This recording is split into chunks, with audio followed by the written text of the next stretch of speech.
Muy buenas tardes. En nombre de Laboratorio ITF Labomed, les damos la más cordial bienvenida a este webinar titulado Nebivolol y su doble acción antihipertensiva, el cual será presentado por el doctor Hernán Zárate Pérez. Él es médico internista, director de la Fundación Chilena de Hipertensión, médico de vida íntegra y Clínica Santa María. La presentación tendrá una duración aproximada de 45 minutos, luego de lo cual habrá tiempo para responder a vuestras inquietudes o preguntas, que podrán escribir durante la charla en la ventana de preguntas y respuestas que hay abajo en la plataforma. Dicho lo anterior, entonces dejo con ustedes al doctor Hernán Zárate Pérez. Doctor, por favor, puede comenzar la presentación y desbloquear su cámara.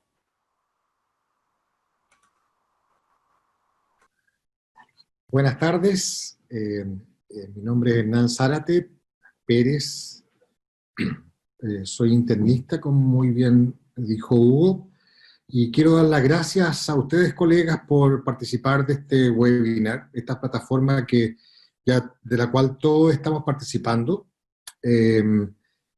Nos llegan muchas invitaciones a diario, así que agradezco a los colegas por el interés de participar en esta. La idea es compartir y hablar de un tema muy relevante y muy prevalente el día de hoy, pero primero quiero dar gracias a Dios porque estamos vivos, porque estamos sanos. Tenemos que cuidarnos, colegas, para cuidar a nuestros pacientes. Estamos viviendo una época muy especial, estamos viviendo una pandemia tal cual sabemos, pero además debemos prepararnos para combatir la pandemia que está subyacente. En general, las afecciones cardiometabólicas son una patología muy prevalente, que no está en disminución en absoluto en el mundo ni en Chile, y tenemos una cantidad de pacientes muy importantes que no están siendo controlados como debe ser, no están asistiendo a controles por razones obvias. Por lo tanto, ahora que comienza el desconfinamiento y va a haber mayor opción de atenderlos, debemos prepararnos para hacer algo distinto de lo que estábamos haciendo previamente.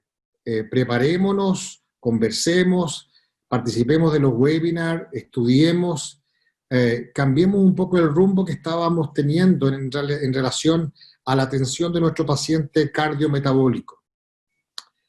El tema de hoy es muy relevante porque hace un tiempo, y me quiero hacer parte de ello, estábamos preocupados en cuanto al enfrentamiento de nuestro paciente hipertenso, en general solamente del mecanismo del bloqueo del sistema renina-angiotensina, que es muy relevante, pero estábamos dejando de lado lo que en su principio, hace años, nos preocupábamos, que era el sistema simpático. El sistema simpático sigue siendo relevante como pilar fundamental en la fisiopatología de esta enfermedad de la hipertensión arterial, junto con el sistema renina-angiotensina. Por lo tanto, debemos verlos en conjunto, no solamente preocuparnos de un pilar, sino que del manejo integral de nuestro paciente hipertenso. Hoy día vamos a hablar de los beta bloqueadores y especialmente de uno de ellos, que es de la reciente aparición, de la última generación, que es el Nebivolol, y vamos a hablar de su doble acción antihipertensiva. Hoy día, estos son mis conflictos de intereses, no puedo dejar de mencionarlos, y vamos a conversar sobre un tema que es básico, que son los conceptos básicos y la definición de lo que es la hipertensión arterial. Ustedes pueden leerlo ahí, pero vamos a ir tratando de disecarla. Sale que se define como una afección cardiometabólica. Yo me acuerdo cuando antes hablábamos también de la diabetes, hablábamos de una afección endocrinológica, pero hoy día ya la definimos más como una afección cardiovascular, nefrológica, endocrinológica. Lo mismo la hipertensión, no es solamente una enfermedad cardiovascular, es una afección cardiometabólica con cambios funcionales y estructurales precoces. Quiero subrayar eso, precoces. Hay una alteración de los varoreceptores en forma precoz, incluso previo a originarse lo que hoy día diagnosticamos como hipertensión arterial, incluso detectables en etapas de prehipertensión arterial. es silente, y eso lo sabemos muy claramente. Por eso es que hoy día en general la detección del paciente se hace cuando nos consultan por otros motivos, tomamos la presión y nos llama la atención algunos niveles fuera de lo habitual, decimos algo está pasando, por lo tanto tenemos que preocuparnos y detectarla en forma precoz, incluso ser más proactivo, ir a empresas, a colegios, a detectarla en forma previa, porque si la detectamos en forma previa y precoz, el manejo de ellos y el futuro desarrollo de su enfermedad va a ser de mejor medida. Es progresiva, colegas. No debemos dejar de tomar en cuenta ese concepto. En general, muchas veces el paciente llega y me dice, doctor, no lo he venido a ver en 4 años, pero yo sigo con el mismo esquema que usted me dejó y me siento bien. Colegas, lo más seguro es que ya no está bien en control nuestro paciente, ha desarrollado su enfermedad, hay daño de órgano blanco, hay daño cardiovascular, hay daño renal, tenemos que ir a buscarlo y tenemos que detenerlo. Esto no es solamente un tratamiento para bajar cifras de presión. Tenemos que tener como objetivo, lo mismo que en otras enfermedades cardiometabólicas, diabetes, lipidemia, de que nuestro paciente no haga eventos duros. Esa es la clave, no haga infarto al miocardio, no haga accidentes cerebrovasculares, evitemos los eventos primarios e incluso hagamos prevención secundaria también, pero la prevención primaria es clave. Hoy día cada vez está aumentando la prevalencia de insuficiencia cardíaca. ¿Y por qué? El 80% de las insuficiencias cardíacas comienza con una hipertensión arterial no controlada. Así que si detectamos en forma precoz y tratamos bien esta enfermedad, podemos tener esa escalada que tiene esta enfermedad cardiovascular que conlleva eventos duros. Presenta un desequilibrio de sustancias vasomotoras por predominio, y vamos a entrar en ella, de vasoconstrictoras y lo subrayé en rojo, no es porque sí, disfunción endotelial, inflamación y estrés oxidativo. Quiero hacer énfasis en estos 3 conceptos, colegas. Disfunción endotelial. Si hoy día estamos tratando a un paciente hipertenso con cualquier medida, porque fármacos tenemos muchos para tratar la hipertensión y pueden bajar las cifras, pero si no corregimos la disfunción endotelial, estos eventos duros van a seguir su curso, van a ver igual, aunque tengamos pacientes normotensados, van a haber eventos primarios, va a haber un infarto del corazón, va a haber un accidente cerebrovascular. Por lo tanto, usemos las herramientas con las que disponemos hoy día para evitar esos eventos, controlando no solamente los niveles de presión arterial, sino que actuando sobre la disfunción endotelial, sobre la inflamación, sobre el estrés oxidativo. Y además se caracteriza porque hay una sobreexpresión habitual de los componentes del sistema renina-angiotensina, ya sea a nivel sistémico, tisular o incluso intracelular. Recordemos que hace un tiempo incluso teníamos una familia de fármacos que era un inhibidor de la renina y podía actuar a nivel intracelular. Hoy día no lo tenemos. Y esto va generando obviamente una reducida perfusión tisular sistémica. Por lo tanto, seamos proactivos y actuemos desde el inicio, tratando de controlar los niveles de hipertensión y disminuyendo y actuando sobre lo que es la disfunción endotelial. ¿Cómo estamos hasta el día de hoy? Estos son los resultados desastrosos que demostró el 2010, pero el 2017 no mostró nada muy distinto. Ustedes pueden ver que en cuanto al conocimiento de los pacientes hipertensos, solamente, miren bien el gráfico en el costado izquierdo, el 65% de ellos sabía que eran hipertensos. Mucho más la mujer que en el hombre, porque en general consulta más. Pero hay una detección tardía. Y como hay una detección tardía, hay un tratamiento que muchas veces nos lleva a no llegar a metas. En el medio tenemos el porcentaje de pacientes en tratamiento y por lo tanto muy pocos de los pacientes ya que saben que son hipertensos están en tratamiento o estuvieron en tratamiento pero presentan un abandono del tratamiento.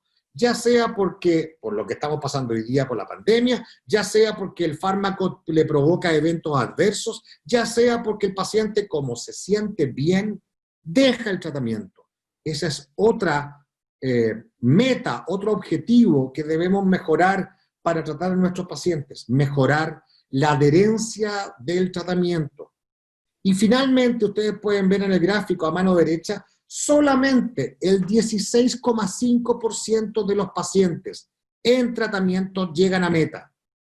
Y fíjense bien en la franja del medio, en el hombre, menos del 9% de nuestros pacientes están en meta. Por lo tanto, tenemos un fracaso terapéutico.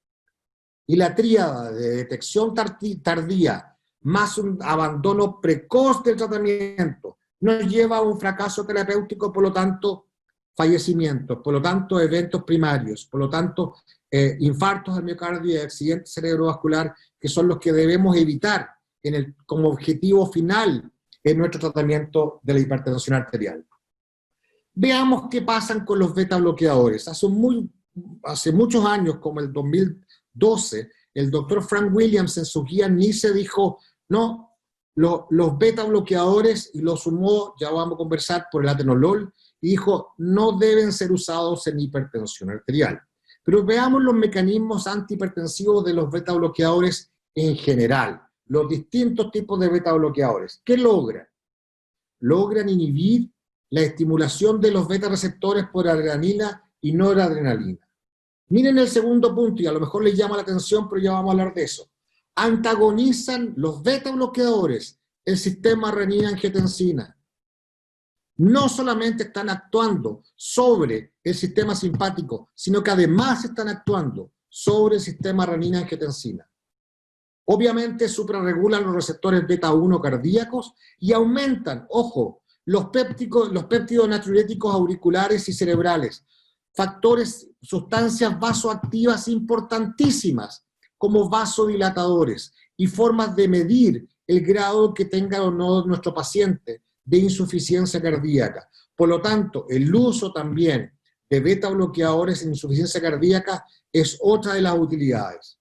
Disminuyen la concentración de endotelina, inhiben la apoptosis miocárdica que está inducida por las catecolaminas, y eso también es relevante. No miren solamente a los beta bloqueadores como fármacos que vayan a frenar frecuencia cardíaca. Ese es uno de los mecanismos de acción. Si voy a provocar una disminución de la apoptosis, obviamente estoy provocando un efecto antioxidante, estoy mejorando la función endotelial. Por lo tanto, sí hay beta bloqueadores que actúan a ese nivel. Inhiben la agregación plaquetaria, por lo tanto estarían actuando como antitrombóticos. Y algunos de ellos tienen un efecto antioxidante claro, como el carvedilol y el nebivolol. Y solamente, y quiero resaltar, provoca mejoría de la función endotelial a través del aumento de los niveles de óxido nítrico, el nebivolol. Es el único de los beta bloqueadores que actúa protegiendo la función endotelial. Quiero resaltar ese punto. ¿Cuándo usar los beta bloqueadores? En pacientes hipertensos, jóvenes, pero ahí tenemos que ver qué tipo de beta bloqueadores usarlos. Y vamos a hablar de eso. En hipertensión arterial no complicada. En hipertensión arterial con enfermedad coronaria asociada. Claramente, los beta bloqueadores son una gran ayuda. En hipertensión con insuficiencia cardíaca, cuando se presenta una disección aórtica, cuando tenemos hipertensión asociada a arritmias, y muy frecuentemente y cada vez vemos con mayor frecuencia la presencia de migrañas también, y la acción comprobada de los beta bloqueadores en la migraña. Control del hipertiroidismo, claramente, y control del temblor esencial. Cuando no usar beta bloqueadores, contraindicaciones absolutas, asma bronquial severa, si el paciente es hipertenso y es asmático, no es el primer fármaco que voy a pensar de usar, un beta bloqueador. Si además presenta un bloqueo auriculoventricular o una enfermedad del nódulo, y ya tengo una frecuencia cardíaca muy baja, tampoco voy a usar beta bloqueadores. Si tengo una insuficiencia cardíaca descompensada, si tengo un edema pulmonar agudo, el beta bloqueador no es la droga de elección. Si tengo una aterosclerosis sintomática de extremidades inferiores y el paciente presenta claudicación intermitente, tampoco debo pensar en un beta bloqueador. Efectos adversos de los beta bloqueadores en general, a nivel cardíaco, claramente demostrado, bradicardia, una disfunción del ventrículo izquierdo, un retardo en la conducción auriculoventricular puede producirme, a nivel del sistema nervioso central, alteración del sueño, pesadillas, fatiga. A nivel pulmonar, claramente establecido, broncoespasmo, unos más que otros, y también vamos a hablar de eso, pero también este punto es esencial. ¿Qué betabloqueadores me producen alteraciones metabólicas? ¿Como cuáles?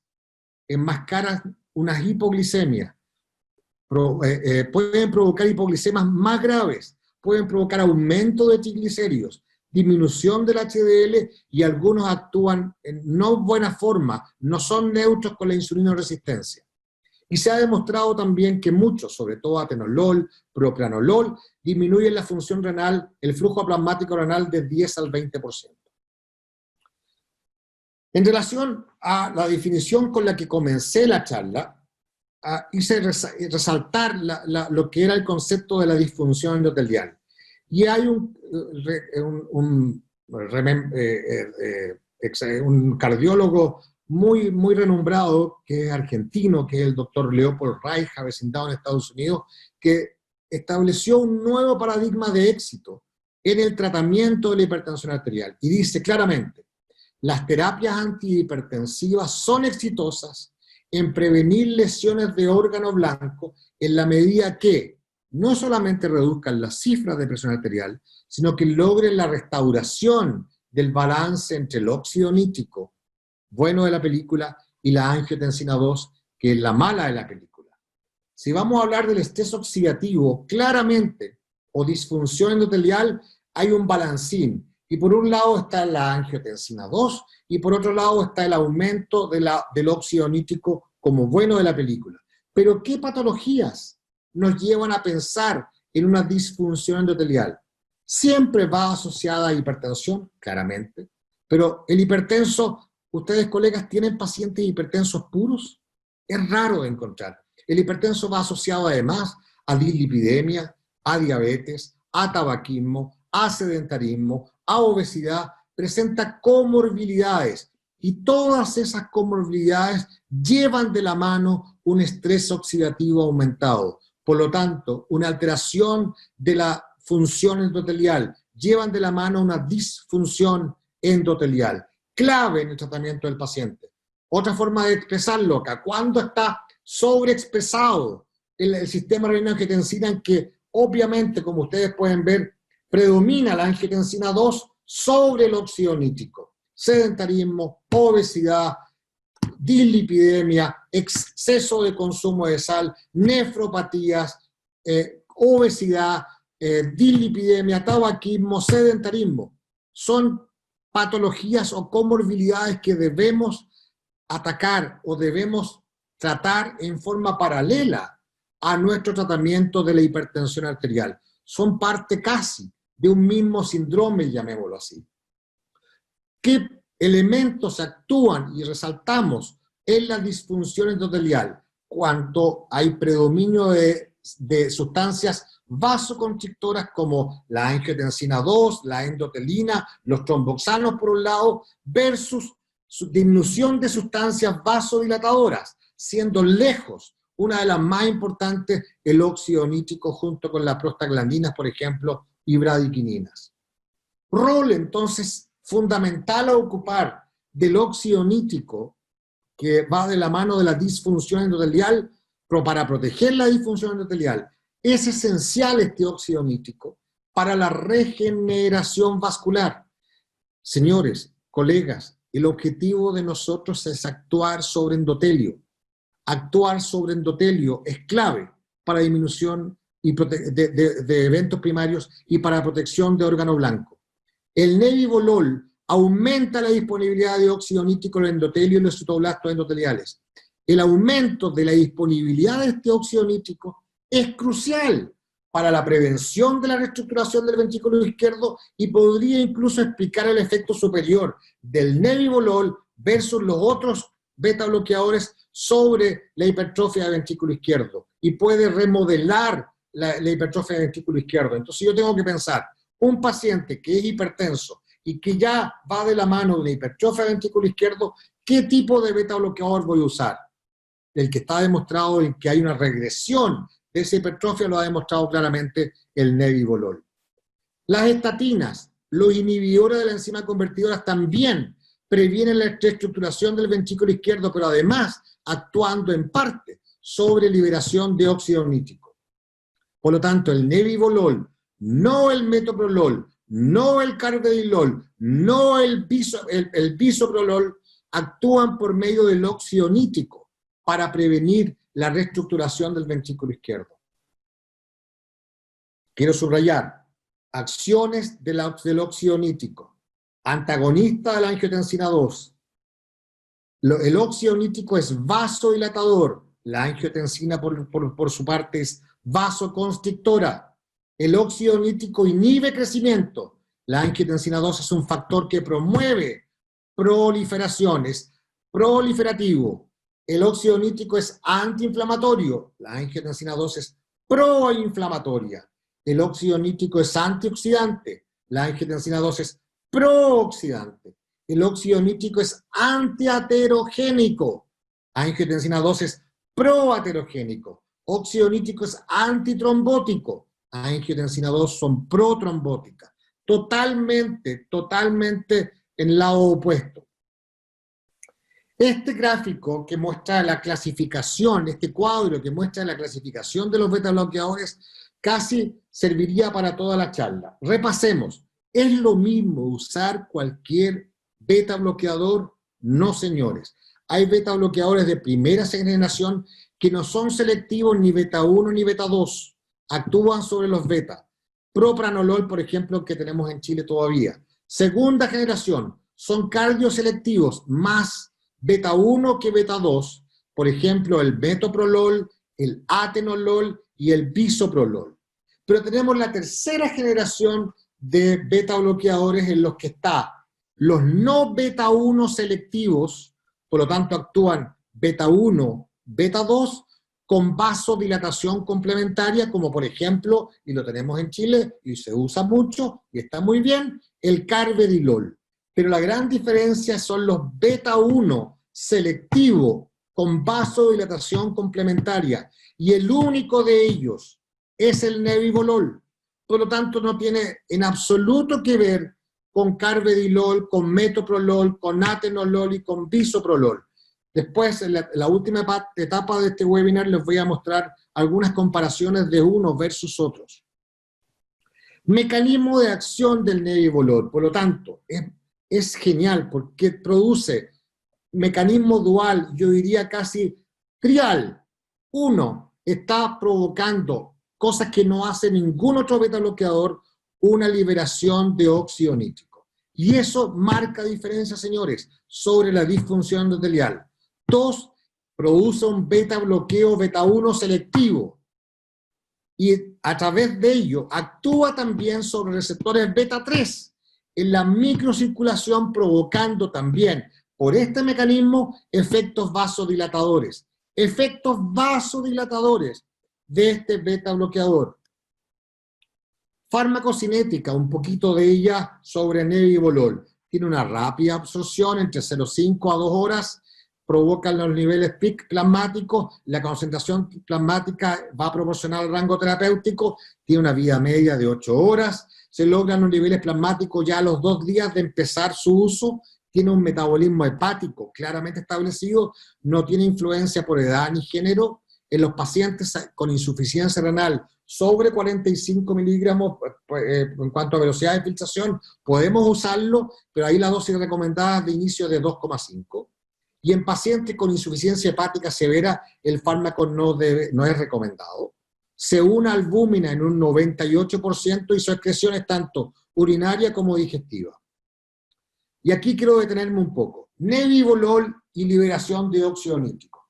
Tuve la bendición de conocer al doctor Ignarro, que fue el autor y el investigador que participó en la acción y el mecanismo de acción del óxido nítrico, y a través de esos estudios obtuvo un Nobel, y claramente demuestra cómo el óxido nítrico tiene un efecto antiproliferativo, tiene un efecto antioxidante, tiene un efecto, una actividad antiesclerótica, y provoca una vasodilatación endotelial que es mediada por el óxido nítrico. Y eso lo demostró claramente el doctor Ignarro y otros autores como de Groot, Breders y Brent. Por lo tanto, si mejora la disfunción endotelial, va a actuar claramente disminuyendo el sistema de estrés oxidativo. Ustedes pueden ver que si tenemos un 55% de estrés oxidativo antes de la acción del nebivolol, se produce al mes ya un 24% de reducción del shear stress o del estrés oxidativo, por lo tanto, una mejoría clara de la disfunción endotelial. Otro elemento relevante para mejorar adherencia, para mejorar control del paciente, es que tenga una acción que dure a lo menos 24 horas, cosa que el nebivolol con dosis de 5 miligramos al día lo tiene claramente demostrado. Y aquí ya empezamos con las diferencias. Este es un cuadro en que ustedes pueden verlo, lo publicó el Dr. Birchholz en el Journal of Pharmacology el año 2001, y demuestra la cardioselectividad de los distintos beta bloqueadores. Y ustedes pueden ver que la cardioselectividad sobre beta 1 de nebivolol es muchísimo mayor que el resto de los que tenemos en Chile, muchísimo mayor que bisoprolol, muchísimo mayor, aún más, que metoprolol y que carvedilol. Y eso, si tenemos pacientes nicho en que debemos usar, que por ejemplo, pacientes presentan, que sean fumadores, que tengan disfunción eréctil, que tengan alguna nefropatía, que tengan algún grado de asma, no vamos a pensar en bisoprolol, en metoprolol o en carvedilol, porque sí van a estar actuando sobre receptores beta 2. Pero sí, claramente, sabemos que el nebivolol es el que menos actúa sobre ellos, sino que es el más cardioselectivo, más beta 1 selectivo. ¿Por qué el doctor Williams publicó en la guía NICE un tema contra los beta bloqueadores en insuficiencia cardíaca? Porque hubo un estudio que fue el ASCOT, en que comparó atenolol versus IECA y bloqueadores de calcio, y se demostró claramente que el resultado era que en placebo incluso al usar atenolol había menos prevención de accidente cerebrovascular, que el atenolol podía provocar mayor riesgo de diabetes, que podía bajar la presión en forma semejante a los IECA y bloqueadores de canales de calcio, pero que en los números de eventos primarios era bastante menos protegida con atenolol versus bloqueadores de calcio o IECA, que producían eventos secundarios reconocidos y adversos reconocidos, como la disfunción sexual, como aumento de peso o como cambio en los lípidos.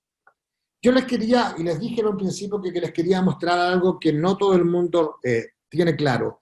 Y si ustedes en el sistema, en la parte izquierda de nuestro cuadro, se ve claramente el sistema simpático, y sabemos que los beta bloqueadores van a bloquear el sistema simpático. Pero si se van al extremo derecho de este cuadro, que lo encuentro muy hermoso, en la mácula densa, dentro de lo que es el sistema yuxtaglomerular, hay receptores beta.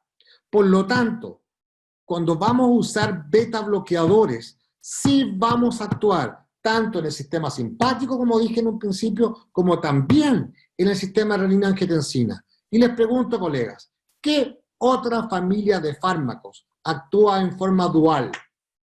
¿Con qué otra monoterapia yo estoy compensando ambos sistemas, simpático y sistema renina-angiotensina? Con ninguno. Mecanismos, repasemos, mecanismos antihipertensivos de los beta bloqueadores con muy buen efecto cardioprotector. Claramente reducción de la frecuencia cardíaca, inhibición de la liberación de renina, como lo destaqué recién, por las células yuxtaglomerulares, inhibición de la actividad simpática, reducción del volumen plasmático, disminución del tono vascular, Incluso será así, aumento de la distensibilidad vascular, que lo producen algunos, readaptación de vasoreceptores, disminución de la liberación de noradrenalina en la hendidura sináptica y atenuación de la respuesta presora a las catecolaminas ante el ejercicio o el estrés. ¿Soy yo solamente o ustedes también reciben pacientes hipertensos leves, pero con frecuencia cardíacas altas, sobre todo sometidos a estrés? Ojo con la indicación en esos pacientes.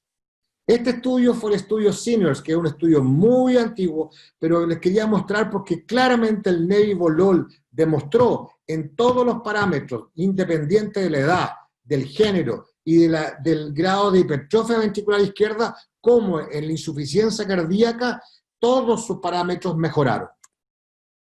El efecto de Nebivolol sobre la glicemia y el perfil lipídico, ustedes pueden ver que no hay alteración ni aumento de la glicemia, ni aumento de resistencia a insulina, ni aumento de triglicéridos, no hay descenso de HDL, no hay aumento de LDL al usar Nebivolol, cosas que con el resto de los beta bloqueadores no es lo mismo.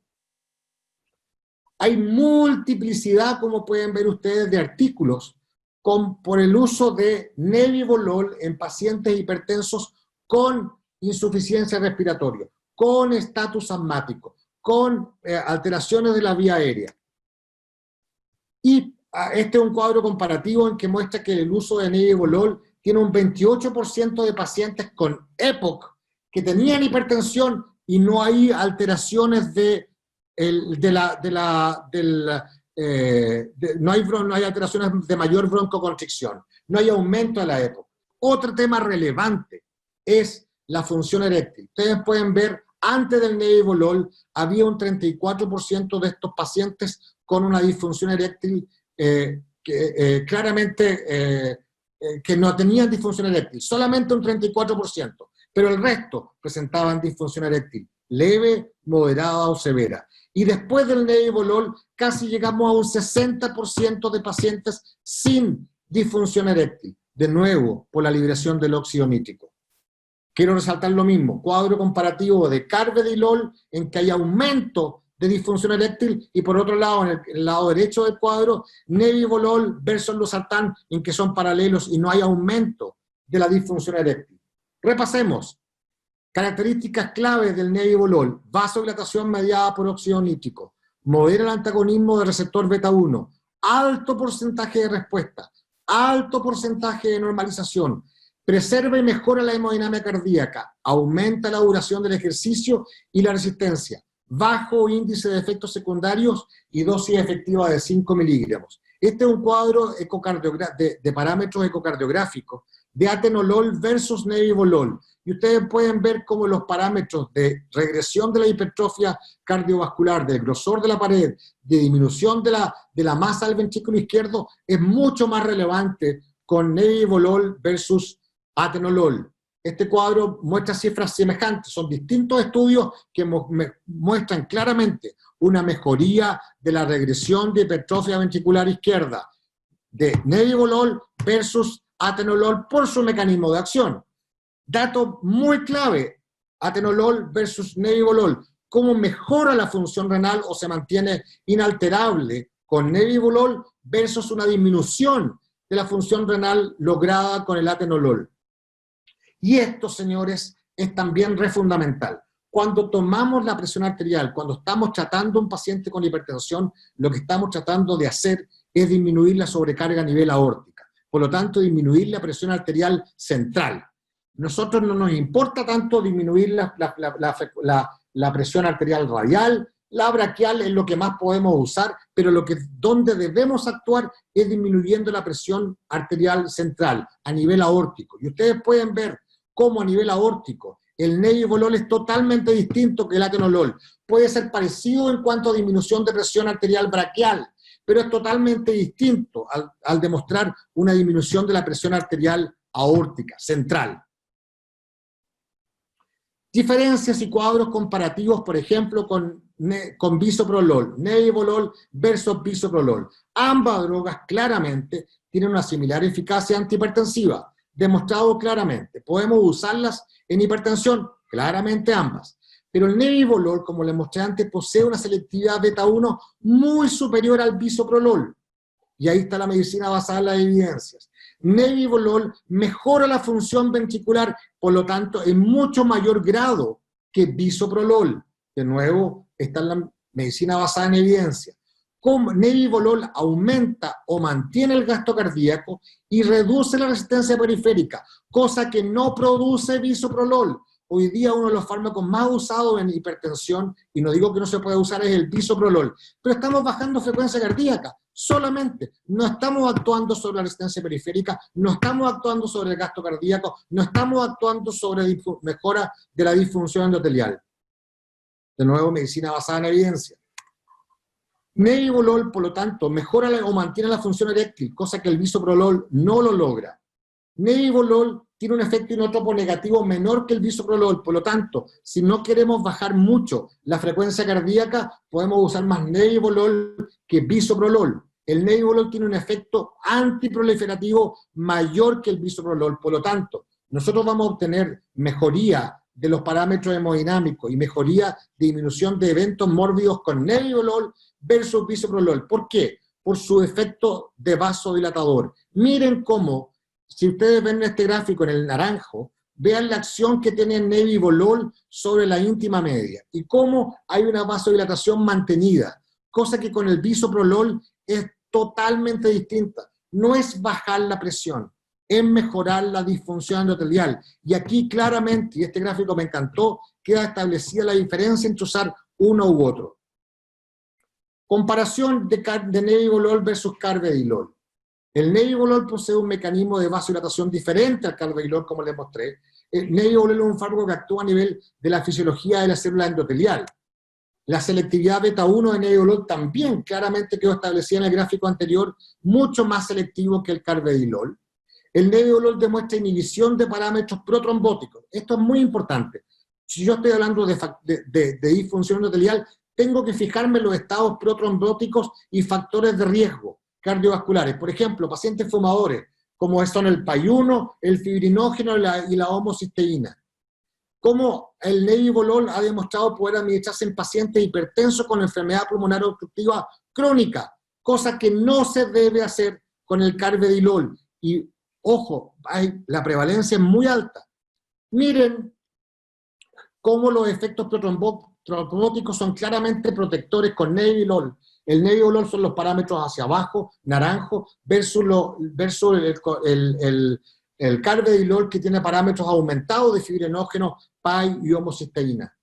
Otra comparación es con otro fármaco que es el metoprolol, y este fue un estudio muy importante con 72 pacientes, un estudio prospectivo de nebivolol de 5 miligramos diarios versus pacientes con metoprolol de 100 miligramos diarios. Y se midieron los factores protrombóticos que estaba contando, entre otros, y además la presión arterial y la frecuencia cardíaca. En ambos disminuyó la presión arterial y la frecuencia cardíaca, pero el metoprolol tuvo un efecto bradicárdico mayor que el nebivolol. Pero, a diferencia del metoprolol, y si voy muy rápido, por favor, después estamos en las preguntas, el nebivolol fue el único, comparado con el metoprolol, de disminuir el estrés oxidativo, de disminuir el índice de resistencia a insulina, de disminuir los niveles de P-selectina, que están hablando de una mejor disfunción endotelial, y aumentan los niveles de adiponectina. Por lo tanto, la cardioselectividad de nebivolol es superior a la del metoprolol. El nebivolol, a diferencia del metoprolol, mejora el estrés oxidativo, ofrece beneficios adicionales a metoprolol, evitando la disfunción eréctil en hombres hipertensos. Y el nebivolol y el metoprolol, sí, los dos son muy útiles en el tratamiento de migraña. Un avance, obviamente, y para pensar en cuándo debemos usar los beta bloqueadores. Finalmente, dos conceptos. Beneficio, ¿por qué debemos usarlo en primera línea? Los beta bloqueadores, beneficios probados en la prevención secundaria de pacientes con enfermedad coronaria. Hipertenso con enfermedad coronaria, beta bloqueadores. Tratamiento de elección en pacientes con insuficiencia cardíaca sistólica o diastólica. Hipertensos con insuficiencia cardíaca sistólica o diastólica. Tratamiento efectivo en los estados hiperadrenérgicos, lo que hice mención hace poquito. Y son ideales en los pacientes hipertensos con arritmia supraventricular o ventricular, y además que tengan un sustrato adrenérgico alto. pacientes hipertensos con migraña o con síndrome de pánico. Recordemos lo que dice la guía europea. Ojalá comenzar con biterapia, pero nos da claramente la señal de cuándo usar beta bloqueadores. Y dice, pacientes hipertensos con insuficiencia cardíaca, pacientes hipertensos con angina, pacientes hipertensos con infarto miocárdico reciente o fibrilación auricular, o incluso para mujeres embarazadas o que planean gestar. Quiero hacer una cápita finalmente, resaltando que no todos los como mencioné, como ojalá se haya quedado medianamente claro, no todos los beta bloqueadores son iguales. Pero además estamos en Chilito y sabemos cómo en Chile se queda claramente establecido, basado en la experiencia y lo que sabemos que son los fármacos, en que los fármacos originales son distintos de los fármacos bioequivalentes y los fármacos bioequivalentes son distintos de los genéricos. Si vamos a usar algún beta bloqueador, por favor usemos de la familia de fármacos que vayan a lograr mejoría de la disfunción endotelial. Pero con el fármaco que se ha demostrado, los otros tienen distintos excipientes, tienen distintas moléculas, muchas veces no la original, por lo tanto, sepamos bien qué vamos a usar en nuestro paciente para, ojalá, no bajar la presión solamente, sino que para mejorar la calidad de vida y evitar caer en eventos primarios. Muchas gracias. Bien, muchas gracias, doctor Zárate. A continuación le vamos a pedir que nos pueda responder algunas preguntas seleccionadas. Nos encantaría poder mencionarlas todas y a todos ustedes que hicieron consultas, pero en honor a la hora y el tiempo lo vamos a acotar. De todas maneras, les voy a mencionar el mail del doctor en caso de que ustedes quieran hacerle algún tipo de pregunta directa. Es hernanzarateperez@gmail.com. Y por otro lado también mencionarles que esta presentación, todo este webinar va a estar disponible en 3 días más en nuestra página web www.itf-mediolabomed.cl. A ver, la primera pregunta, doctor, que veo acá, dice si hay alguna experiencia de su empleo en hipertensión arterial durante el embarazo y arritmias auriculares. Ya, gracias por la pregunta. La verdad es que lo que quería primero era pedir perdón si me pasó un poco en el tiempo. Y sí, este fármaco en embarazadas sí lo he usado. No me acuerdo estudios claros en arritmias auriculares. No me acuerdo, no tengo recuerdo de estudios y yo tampoco lo he usado en pacientes embarazadas con arritmias auriculares. Pero sí, sobre todo en la última parte del embarazo, he usado este fármaco, me refiero a Nevilet, como el fármaco original o Nebivolol, en pacientes con hipertensión, en pacientes embarazadas, sí. Perfecto. Bueno, con eso contesta, ¿se puede usar en embarazo y lactancia? ¿Hay alguna restricción al respecto? Sí, y eso quiero resaltar. Recuerden lo que mostré al final de la última parte. Una de las indicaciones, incluso de usar beta bloqueadores, es en este tipo de pacientes, pero yo no lo usaría ni en el primer trimestre ni en el segundo trimestre del embarazo. Sí es factible usar en el último trimestre del embarazo. Perfecto. Acá otro participante a nosotros dice, excelente. ¿Cuál es la dosis máxima que se puede usar? Me imagino que se refiere a Nevilet, perdón, Nebivolol. Sí, bueno, hay de 2,5, de 5 y incluso de 10. Pero lo que quiero resaltar es, en mi concepto y como persona que pertenece al directorio de la Fundación Chilena de Hipertensión, es hablar de las biterapias. Yo diría que todo fármaco, incluso Nevilet, de la dosis habitual con que se han hecho todos los estudios es con 5 miligramos. Pero quiero enfatizar la posibilidad, tal como estamos muy de acuerdo con las guías europeas, de comenzar con biterapia. O si vamos a comenzar, por ejemplo, con una terapia con Nevilet, que está cubriendo tanto sistema renina-angiotensina como sistema simpático, al poco tiempo, a los 3-4 meses, deberíamos asociar a un inhibidor de un IECA o un ARA2 como muy buena asociación, o un amlodipino también como muy buena asociación. En general, los fármacos vienen muchas veces como con diuréticos, me refiero a la hidroclorotiazida. El problema de la hidroclorotiazida como asociación es que puede alterar el perfil lipídico y glicémico. Y si este fármaco, como el Nebivolol, tiene la característica que es diferenciadora del resto, en que no provoca alteración cardiometabólica, no nos pasemos autogoles. Perfecto. Acá una pregunta dice, normalmente se utilizan algunos beta bloqueadores en migraña, Sí. como en cefaleas, por ejemplo, que se dice propanolol Sí. o metoprolol. ¿Se puede usar nebivolol en migraña? Claramente sí, fue un poco rápido en la última parte y pido perdón por eso, pero en el cuadro comparativo que pueden tenerlo después en 3 días más cuando el laboratorio los presente, el metoprolol y el nebivolol están probados en migraña, así que tienen excelente acción en pacientes hipertensos o no hipertensos con migraña, porque el descenso en pacientes migrañosos no hipertensos incluso se puede usar. Perfecto. Un paciente que esté tomando, dice acá, sildenafil, ¿lo puede asociar a nebivolol? Absolutamente. Ya. Recordemos Perfecto. el mecanismo de acción. Nebivolol está actuando mejorar disfunción endotelial, cosa que por otro lado el sildenafil también produce, así que son totalmente sinérgicos. Perfecto, perfecto. A ver, un poco más acá. Claro, ¿cómo pensando que el nebivolol tiene un efecto cronótropo o inótropo negativo, o más, o sea, menos negativo que un atenolol o bisoprolol? ¿Cuál es el plus? ¿Cómo compensa? Porque la mayoría dice nosotros utilizamos para bradicardizar o para bajar la frecuencia cardíaca, Claramente. los beta bloqueadores.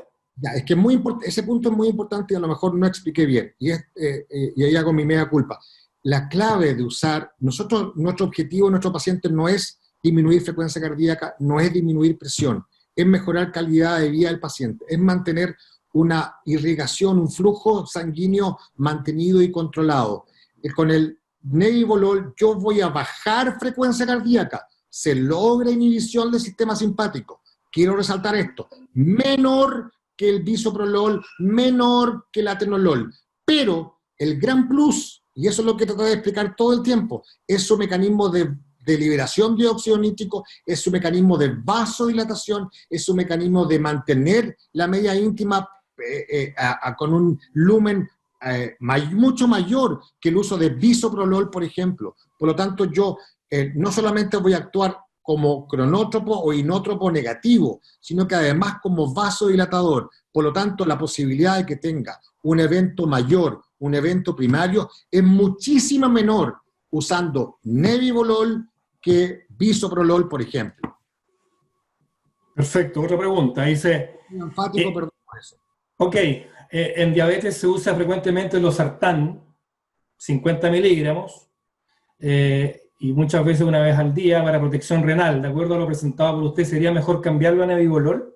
No, a ver, ahí es clave. Y quiero hacer dos puntos distintos, digamos. No está contraindicado el nebivolol en pacientes diabéticos, pero los fármacos que yo debo usar en pacientes diabéticos de preferencia antihipertensivos son IECA o VARA2.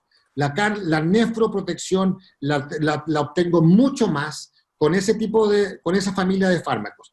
Pero si voy a usar losartán, por favor, hoy día hay estudios que en Chile los pacientes hipertensos usan monoterapia en un 92%, monoterapia en un 92%, y el porcentaje que usan losartán, 50 miligramos una vez al día, es impresionante. Con eso yo no obtengo control de la presión. Por eso esa es una de las causas por las que tenemos con mal control de la presión. Por eso tenemos el 16% en total y menos del 9% en el hombre. No estoy contra el losartán, pero si vamos a usar losartán, usémoslo bien. Y por lo tanto, 50 miligramos cada 12 y ojalá asociado a otra terapia, no solamente monoterapia. Otra pregunta, dice, ¿existe algún estudio en donde nebivolol haya disminuido los outcomes cardiovasculares versus otros grupos antihipertensivos? Claramente versus no solamente otros grupos antihipertensivos, por ejemplo, versus hidroclorotiazida, por ejemplo, versus los otros beta bloqueadores. Como mostré y si pueden ver después la entrega del webinar, ustedes pueden ver los cuadros comparativos versus los otros beta bloqueadores, cómo eso se demuestra. Y hay fármacos, y hay estudios comparativos incluso con sartanes, en que ambos demuestran disminución de la morbi-mortalidad. Y eso basado en el mecanismo de acción, cosa que los otros beta bloqueadores no la producen. Por eso es que yo fui enfático cuando mostré la clasificación, que el único beta bloqueador, beta 1 selectivo, vasodilatador, es nebivolol, y el único que actúa, por lo tanto, de forma taxativa sobre el control de la disfunción endotelial. Perfecto, aquí tengo ya la última, un par más que queda por acá. Dice, ¿por qué no está indicado en pacientes con bypass ilíaco? Asintomático, dice. En general, bypass a lo mejor es factible, pero recordemos que cuando hay una estrechez de arterias a nivel de extremidades inferiores, estoy hablando no de nebivolol, no hay estudios tampoco con nebivolol en ese sentido, pero los beta bloqueadores no se debieran usar, atenolol, propranolol, metoprolol, en este tipo de pacientes. No conozco estudios específicos de nebivolol, pero no el resto de los beta bloqueadores. Perfecto. Bueno, la última pregunta. Según lo que usted menciona, los beta bloqueadores no son primera línea, digamos, según todas las guías, las europeas o las americanas. Sin embargo, considerando este fármaco del nebivolol, que tiene esta acción vasodilatadora, ¿podría hacerlo en un paciente con disfunción endotelial, por ejemplo? Y lo que pasa es que todo paciente hipertenso tiene disfunción endotelial. Partamos de esa base. Si es hipertenso, si es diabético, si tiene dislipidemia, si es obeso, si es fumador, si es sedentario, presenta disfunción endotelial. Por lo tanto, yo me remito a lo que medicina basada en la evidencia y lo que las guías europeas señalan. Los beta bloqueadores en general, no están hablando de nebivolol, están hablando de todo el conjunto de beta bloqueadores, no sería de primera línea. Pero si yo puedo partir en un sujeto con hipertensión, con las características que mencioné antes, con alteración coronaria o con insuficiencia cardíaca o con arritmia o migrañoso o con un estado hiperadrenérgico, claramente yo puedo partir en primera línea con nebivolol y lo recalqué, pero sí tengo que tener el concepto de que es factible, porque en general yo soy pro biterapia, de que después de un tiempo alguno de los pilares se me va a aumentar. A lo mejor me va a aumentar más la expresión del sistema renina-angiotensina y entonces debo asociar un IECA o un ARA2 para complementar. Pero partir con nebivolol hoy día es absolutamente ético en todos esos pacientes que mencioné. Y la última pregunta dice, ¿por qué se indica una vez al día si la vida media de nebivolol es 8 horas? Sí, todos los estudios están hechos con 5 miligramos al día y hay estudios claramente demostrados, creo que mostré un gráfico ahí, en que como la acción del fármaco actúa más de 24 horas, demostrado con monitoreo de presión ambulatoria de 24 horas. Por lo tanto, si yo estoy cubriendo con más de 24 horas, basta, y los estudios así lo demuestran, con una toma al día. Perfecto. Bueno, finalmente entonces, y en nombre del laboratorio ITF Lavomed, de quien habla Hugo Fuentes, gerente de producto, agradecerle al doctor Hernán Zárate y a todos ustedes por haber participado de este webinar. Los invito a visitar nuestra web, como les mencioné antes, de ITF Chile, que es www.itf-medio.lavomed.cl. Y por supuesto, desearles salud y tranquilidad. Muchas gracias y muy buenas noches. Buenas noches. Thank you.